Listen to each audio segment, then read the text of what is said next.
and graduated there in 1950. Brothers or sisters? I have an older brother, Ernest, Yeah. who served in the United States Air Force during World War II, and a sister, Teresa, who worked in military factories making parachute shrouds. This was in East Hampton, Mass. During what period? During World War II. Yeah. So tell us the conditions under which you found yourself in the military. Well, somewhere around the fall of 1950, they were fighting in Korea, and they were starting to draft a lot of my friends. Some were being drafted into the Army, some were being drafted into the Marine Corps, and you had no choice. Wherever they wanted you, that's where they took you.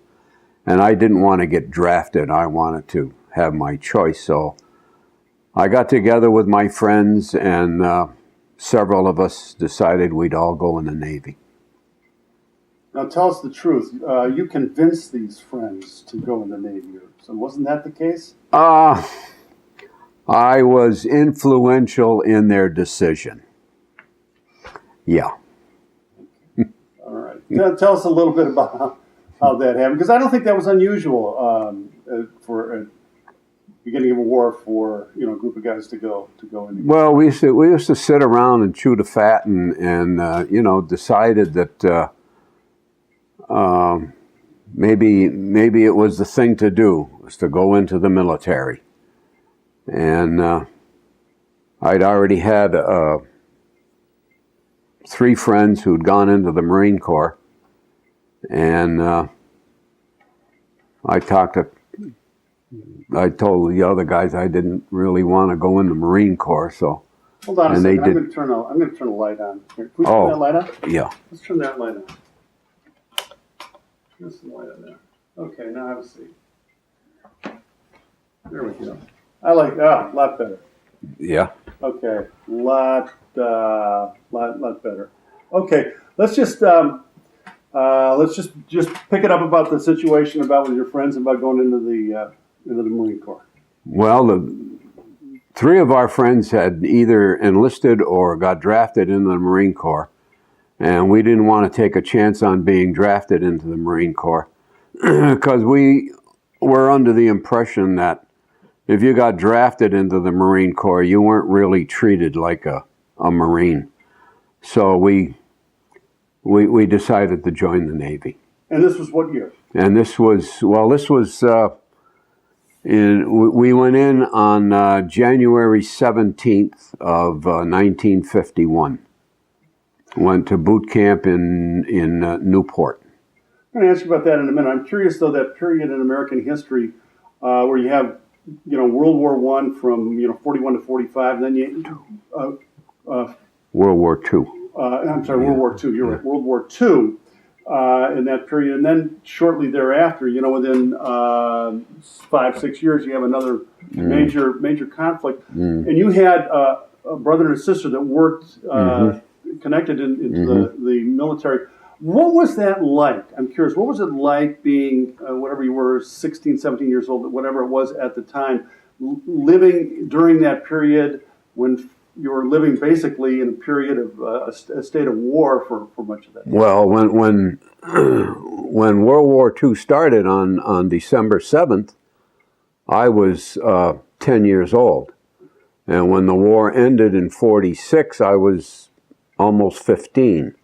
So I was too late for World War II and too early for whatever it was, and too early for World War II. And but it was the best years of my life, really, in those early teens, because there was such a concerted effort to win the war. And everybody was behind it, and everybody did whatever they could. You went to the junkie, who in those days was not a drug addict. It was a guy who made his living collecting scrap metal newspapers, rubber tires, whatever that he could turn over in the war effort. And we used to go down through the fields and collect, what the heck were the name of those things? But if you tore them open, they were all full of little seeds, white seeds, and they turned that into not insulation, but filling for life preservers. You know, so you went and collected those and turned them in, and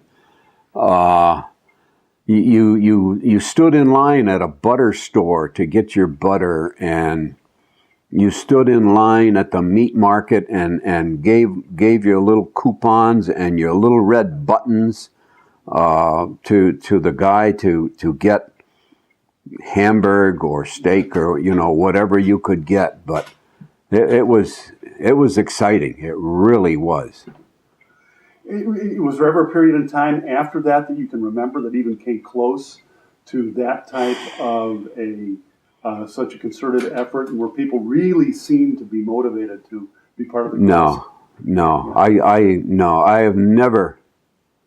have never seen that kind of teamwork amongst Americans since. It just seemed to be just at the right time. It got us out of the Depression. And I remember living through that too, and going to the commissary to get cheese or prunes or raisins or flour from my grandmother. Quite a time. Yeah. So let's jump back into that 1950 period then. All right. When you and your buddies have joined the Marines. Tell us about... Joined the Navy. The Navy. I'm sorry, you didn't want to be the Marines because you weren't treated like... What do you mean you weren't... Because a Marine wasn't treated like a Marine. Well... What does that mean? Well, see, if you enlist in the Marines, it's because you want to be there. If you get drafted into the Marines, it's not because you want to be there.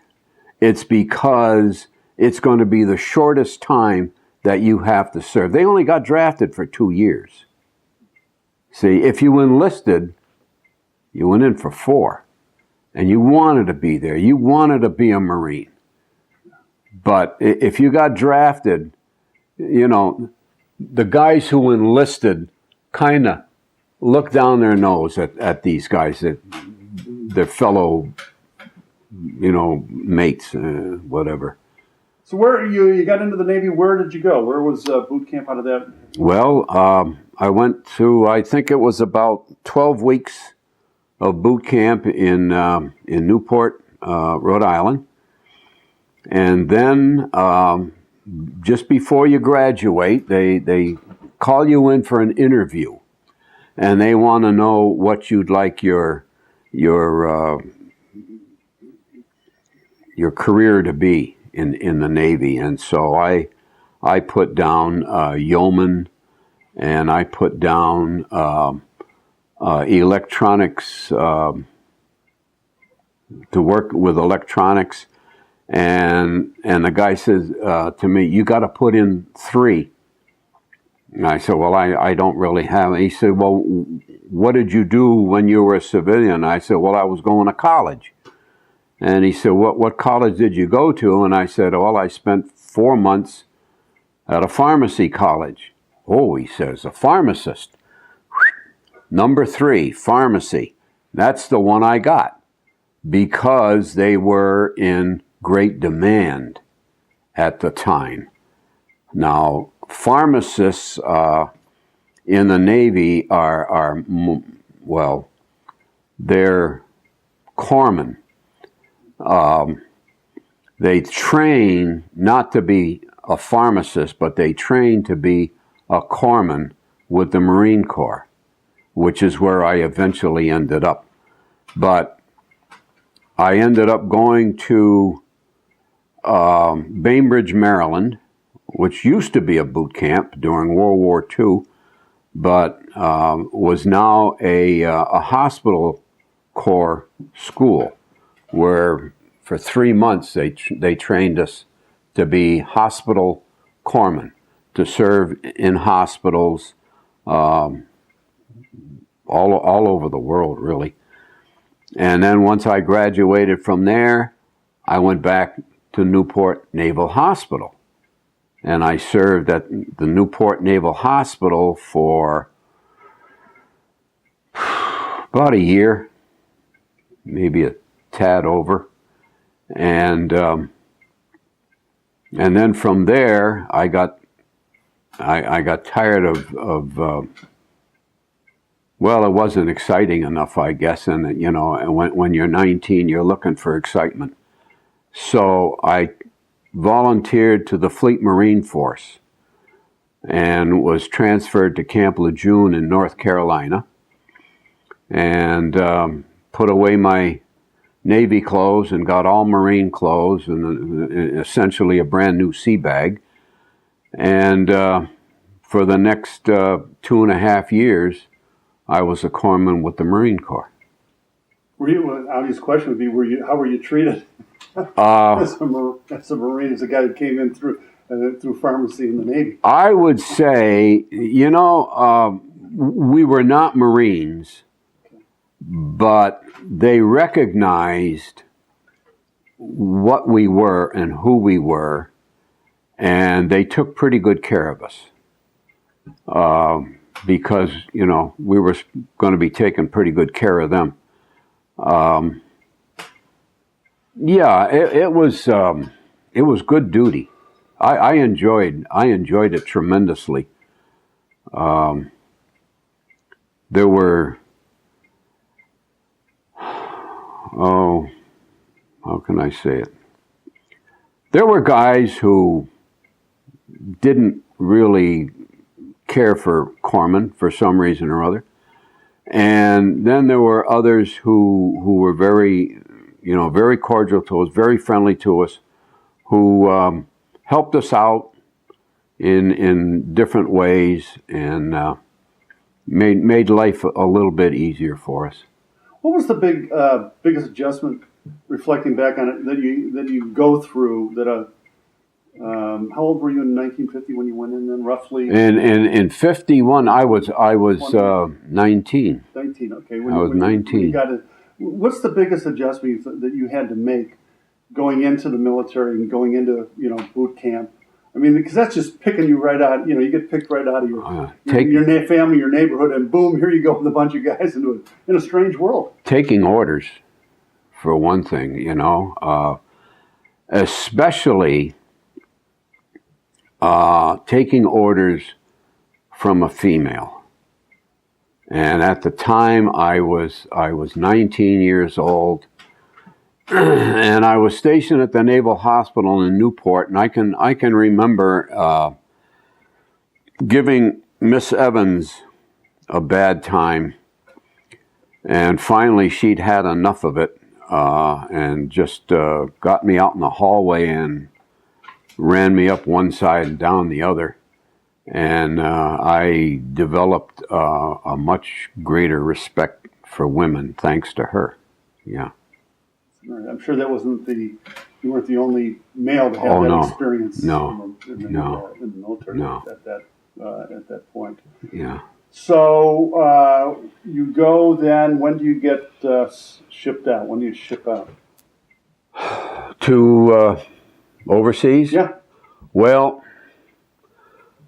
while we were still at Camp Lejeune, we went to the little island of Vieques, which is an island off the coast of Puerto Rico, which was controlled then by the United States, and it was used for maneuvers. So we would go down to Vieques on what was called a Vieques cruise, and we would invade Vieques and spend a couple of days on the beach and moving in and trying maneuvers and all of this stuff. And then we would come back and we would invade Onslow Beach, which was the beach coming into Camp Lejeune. And then we went on a med cruise, which, you know, that's like having, that's like you getting on a plane and going to Europe for 3 months with essentially nothing to do, just whatever you wanted to do. You know, you're going to visit here, you're going to visit there, and that's what we did. We went to Bonn, Algeria, we went to Oran, we went to Crete, we went to Greece, we went to Sardinia, we went to France, and all we had to do for that was 2 or 3 practice invasions. Okay? We invaded an island off of Greece, and we invaded Sardinia, and there was one other, and I can't recall what it was. And then I had the opportunity to take a week off the ship, get on a train in Marseille, go up to Paris, spend a week in Paris, and then come back down to Marseille and get on the ship and continue on. I mean, 20 years old, and you know, you're going across all over Europe and just having a ball. And on board ship, we would have to hold classes for the Marines on personal hygiene, how to clean your fingernails, how to wash behind your ears, whatever, you know. And that was all paid. What do you remember? What do you remember of Marseille and Paris? Well, Marseille was the port of Marseille. As I recall, was kind of scary. You didn't really walk the docks alone. You know, you always went with a buddy system. And up in Paris, I had one evening at the Folies Bergère, okay, and saw this gal come down, hanging from a shore. Actually, she was sitting in of a chandelier and coming down to the stage, and all these folly girls doing the can, and oh my God, stuff that you kind of read in a blue newspaper, and there you were sitting in the 4th or 5th row, you know. It's hard to find that in Northampton, Massachusetts. No, you would not. Well, you might today, but not in the 50s. You didn't. Yeah. So what else did you do? I mean, what else did you and the guys do? I mean, you had a lot of time on your hands, and what were some of the, I'm curious, just some of the games or cards or what occupied your time? Because I could just see you getting kind of bored. Well, I was never much of a gambler. I never played the horses, and I tried playing poker and lost my money, and I said, this is not for me, and I never played poker again.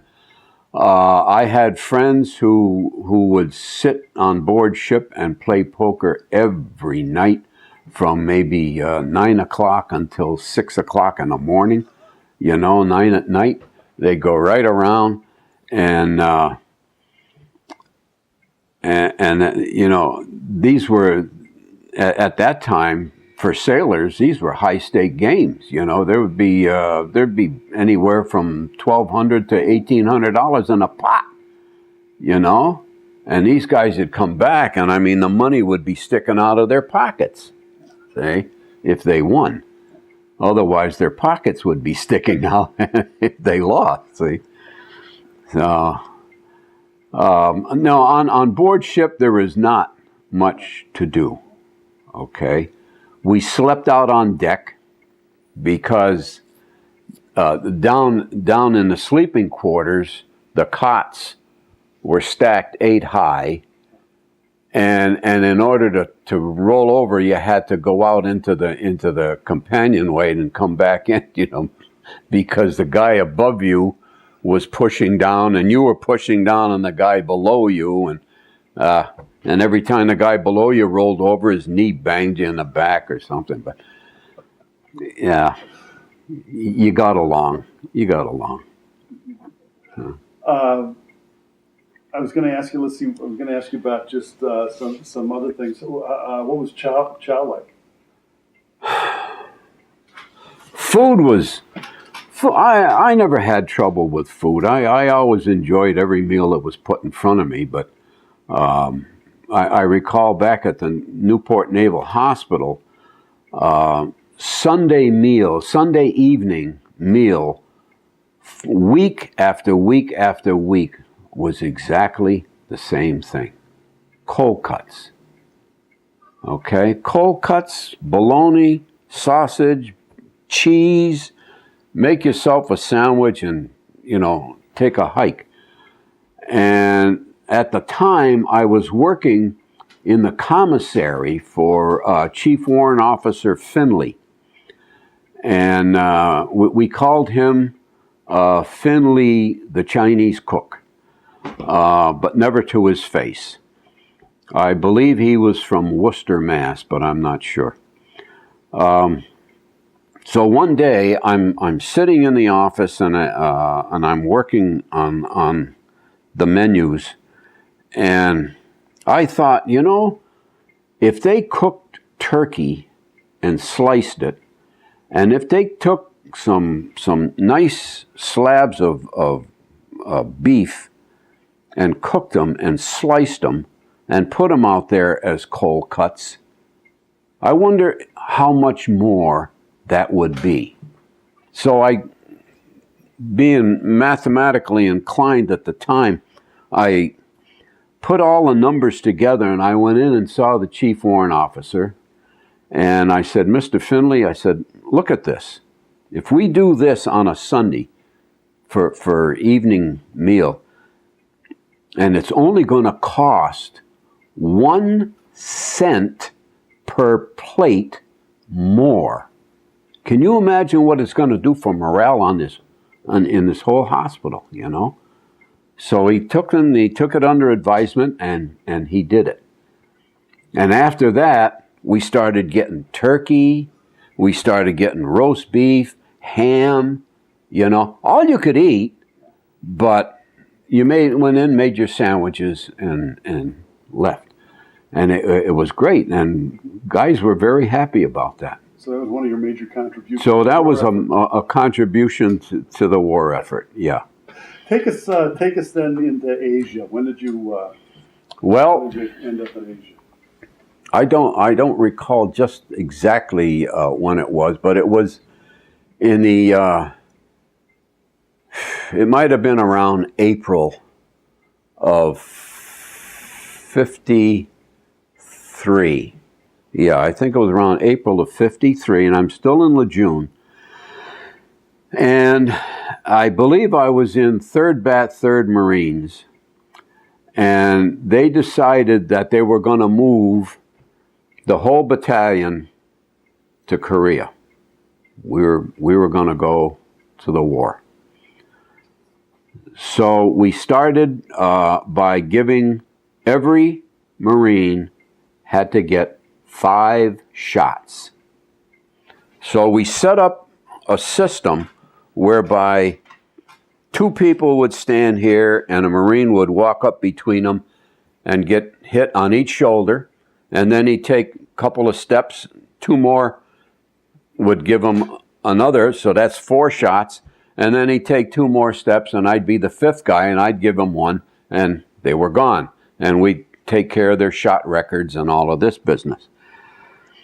Well, it got to be about 2 o'clock in the morning and things were really getting tiresome. I mean, how many shots can you give, So I thought I would liven up the place. I mean, I was a real wise ass when I was, when I was a young kid.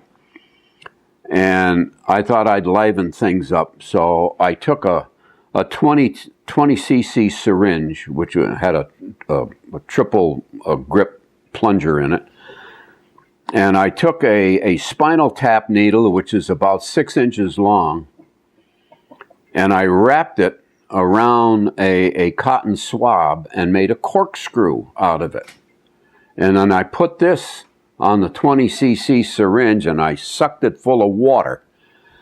And this Black Marine, I saw him coming, and he stepped up and he got his first two, and he stepped up and he got his next two, and I was standing there and I'm squirting water out of this thing, and he took one look at me and his eyeballs went up, and he said, "Mother, you ain't hitting me with that," and he was out the door. Out the door. So I had to go out and get him and get him to come back in and take his regular 5th shot, you know.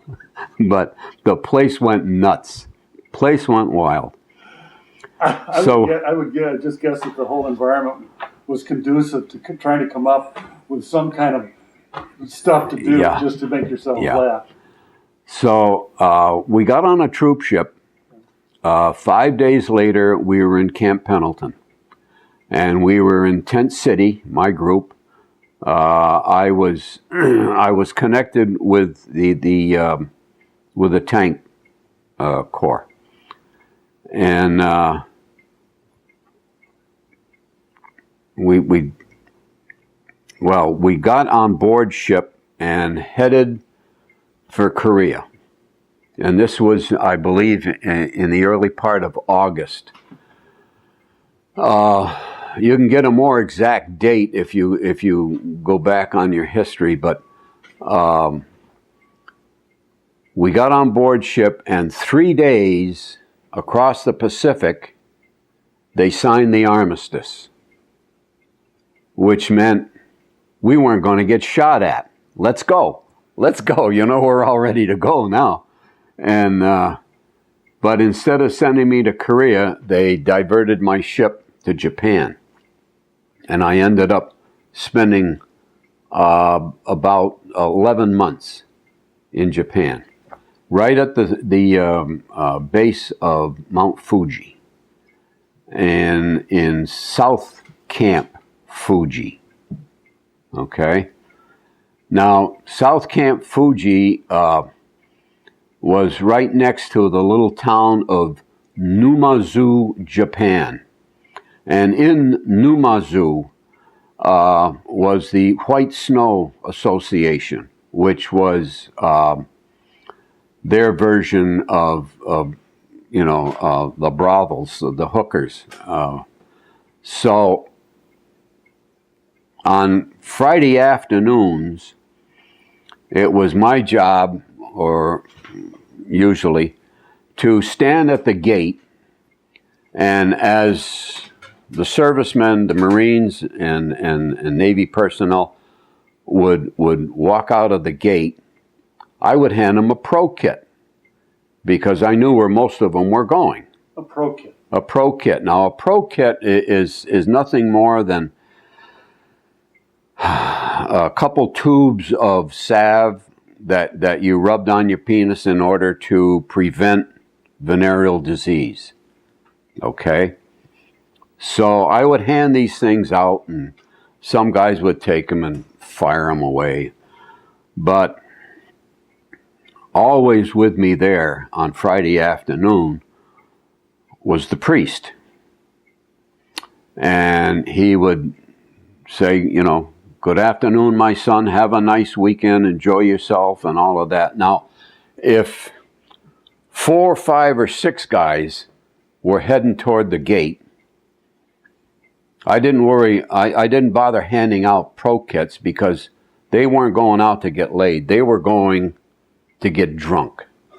Okay? 4 guys, they throw their bucks on the table, get pitcher after pitcher until they couldn't stand, and then they'd come back and puke all over the place. So, if the guy was single, however, you knew where he was going. So I'd give him a pro kit, and he would walk out the gate, or he'd walk past the priest, and the priest would say, you know, God will take care of you, my son, and God will watch over you, my son, or whatever, you know. And the guy would go out the gate, and here come the hookers. I mean, they're on both sides of the street, and they're tugging at the guy's clothes. They're practically, you know, stripping him while he's walking down the middle of the road. And they would walk out very brusquely. tough Marines. They were going, and you could see them slowing, slower. And the priest would stand there, and he's watching them, And then he could see that this guy didn't have a chance, and he'd holler out, "Run, my son, run!" The priest would holler at this. Yeah, the priest would holler it out. And the guys, sometimes they'd look back and they'd be sheepish and they'd start running to get around the corner away from the eyes of the padre, and and sometimes they were just done right there. They'd take them into the little houses there. You found a lot. I think you found a lot of things to laugh about in your. Oh, I found, that's my nature. I found things to laugh about all through life, but that in particular was one of the funniest things that happened in the service, as far as I was concerned. We had a lot of fun. We would go down to, we'd get on a train and go to the Shizura Hotel, which was run by a retired Army colonel and his wife. And you could get steak and fries for $1. Okay? And what's the drink? Gin and tonics, G&Ts, 25 cents a piece, God, we go there almost every weekend. But other times, we would have one of the Marine sergeants in the motor pool would get a 6x truck, and we'd load our skis on the back of it, and he would drive us up to above the clouds on Mount Fuji, and we would ski down, and then he'd be waiting for us, and we'd load up, go back up and do it again, And this was only for 2 or 3 months that it happened, and that was it, But it was fun. And one of the most memorable things we did was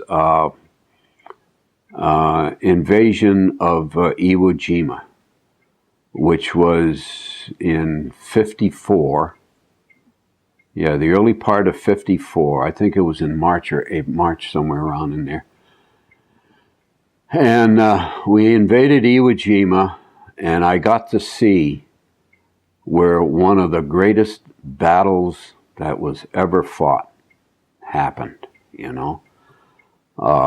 Went into Mount Suribachi and went down the steps, and I was down 6 levels in the. I wanted to see what their sick bay was like, and so I got down there, and the thing that still stays on my mind is the stacks of microscope slides that were fused together from the heat of the guys who were the flamethrowers.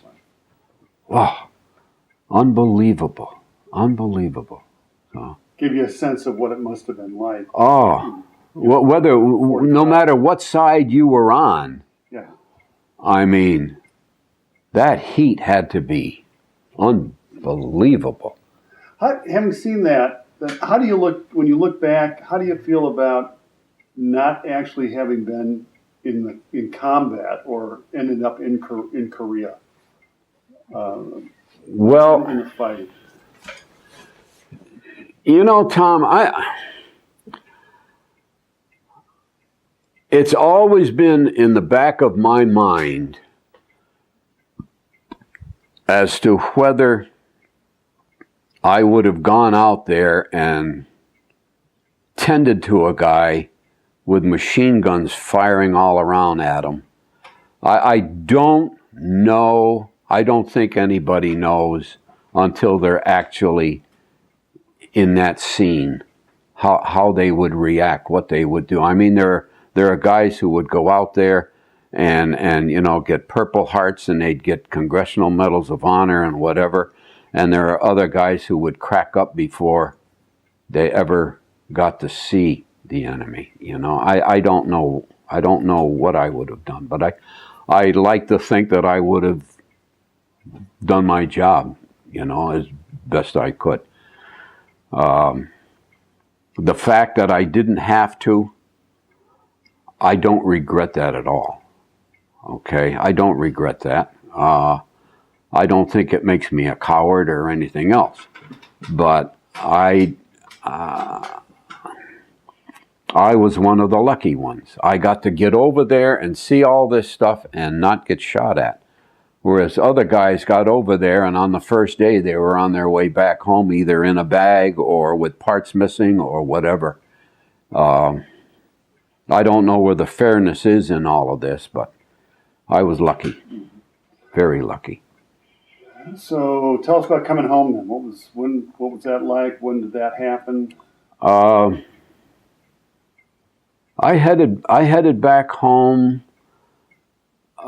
somewhere around, I don't know, May, early June of '54, and we came in through the Golden Gate in San Francisco.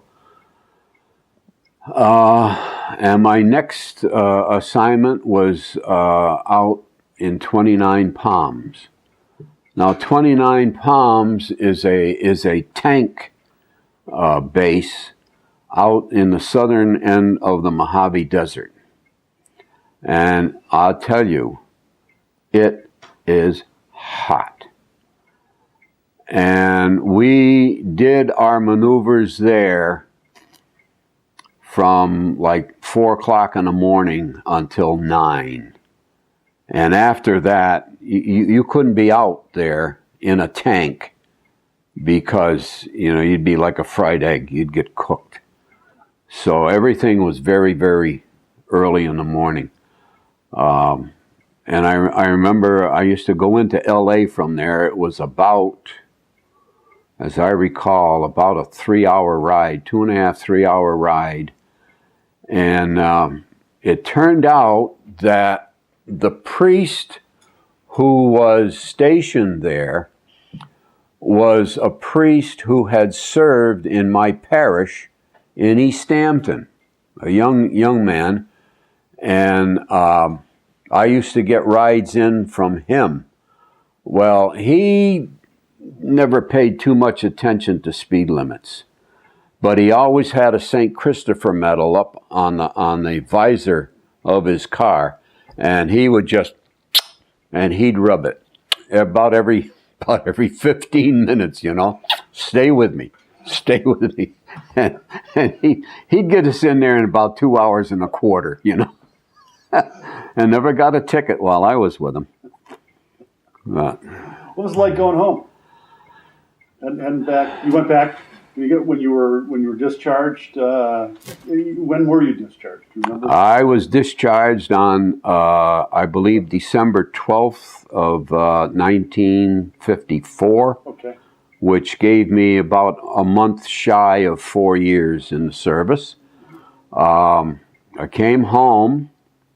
I had been saving my money by buying bonds.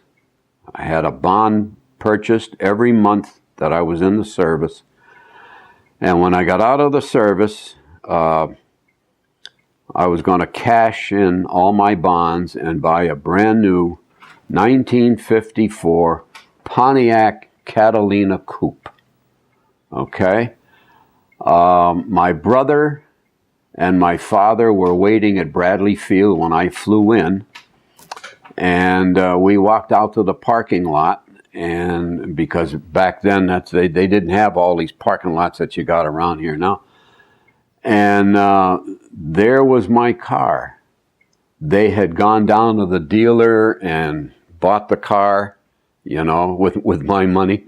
And there was this thing. And I'll tell you, that car had to be, it was a 2-door, okay? It was red with a white top, white leather interior, and it was very helpful in picking up girls. Very helpful. But it was one of the biggest mistakes I ever made in my life. Number one, it was too ostentatious. Number two, it needed a valve job at 1,400 miles, okay, which the dealer didn't warranty or anything, so I was out of luck there. And fortunately, gas was not expensive because this thing was a guzzler.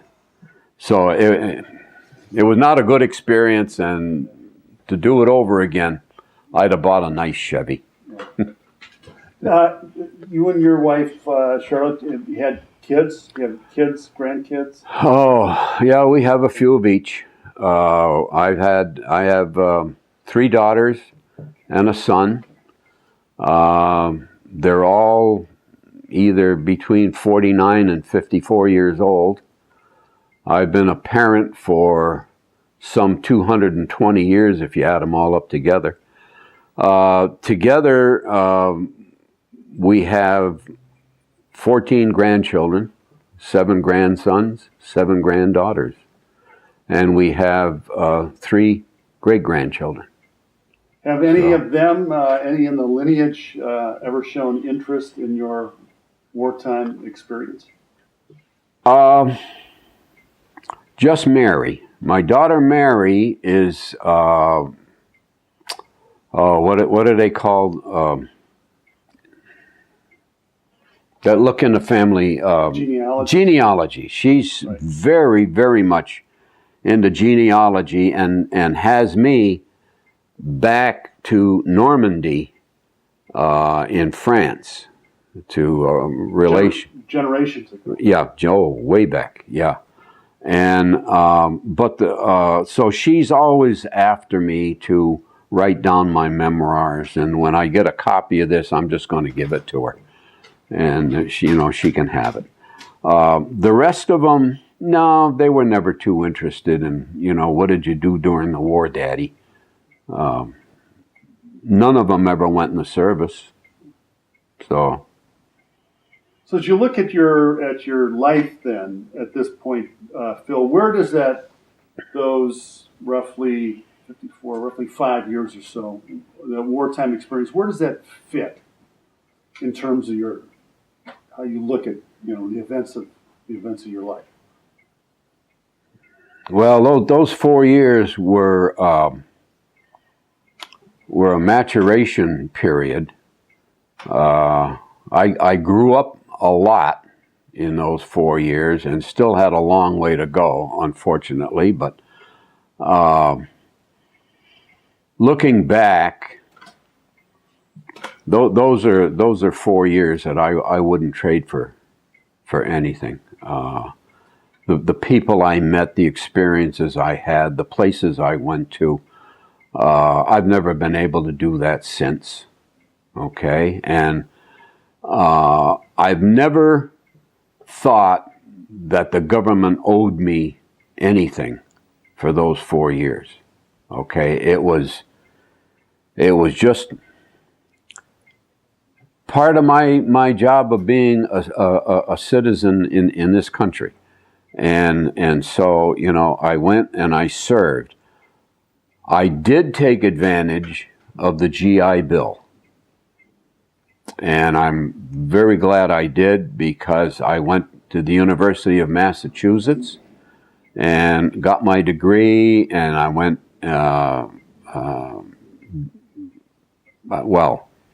the best thing I got out of the University of Massachusetts was I met my wife there and married her. So that supersedes everything. After that, I tried different things. I tried working in an insurance company, the Hartford Insurance Company, as a programmer, and I tried teaching for 2 years. In fact, it was in the school that I graduated from, East Hampton High School. I taught in the middle school, which was the same building. And after 2 years, I went from $4,000 a year to $4,050 a year. And I said, I can't afford this anymore. We'd lost all our savings, and I couldn't do it. So I left there and tried the job with the Hartford doing the programming.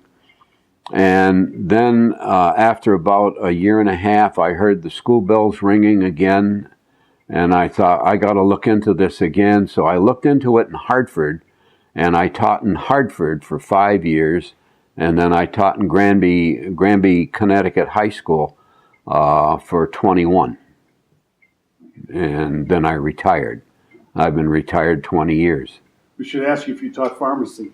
No, I did not teach pharmacy. No, I taught math and computers, and that was a good experience. I enjoyed that. Well, thank you for the interview, and thank you for your service to this country. And we should mention this interview has taken place at Phil's home in Tariffville, Connecticut, and it's August 11th, 2011, if I'm not mistaken. And my name is Tom Benjamin.